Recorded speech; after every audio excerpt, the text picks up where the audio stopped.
ჩვენთან ძალიან უყვართ იმაზე საუბარი, რომ ვენესუელაში რეჟიმი შეიცვალა, არა და ვენესუელაში რეალურად რეჟიმი იდგა ორ მთავარ ადამიანზე. ერთი გახლდათ შინაგან საქმეთა მინისტრი დიოსდადო კაბელო, რომელიც პოლიციას და ზონდერებს კურირებდა, ანუ კოლექტივებს, როგორც ვენესუელაში ეძახიან.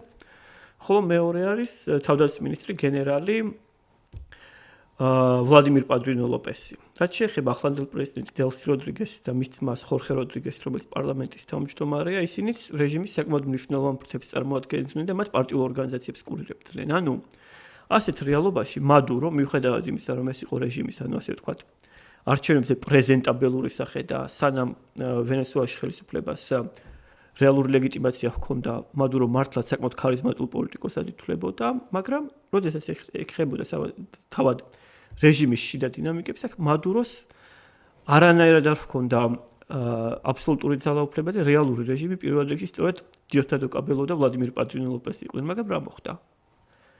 უბრალოდ სიმბოლურად მოაშორეს მადურო, ხოლო დარჩენილი რეჟიმი უბრალოდ ამერიკის შეერთებულ შტატებთან მორიგდა, ანუ ეს თუ კი რეჟიმის შეცვლა, ეს უბრალოდ რეჟიმის ამერიკასთან ურთიერთობების შეცვლა, მაგრამ კლასიკური რეჟიმის შეცვლას ეძახიან, ამასთან არანაირი საერთო არ აქვს.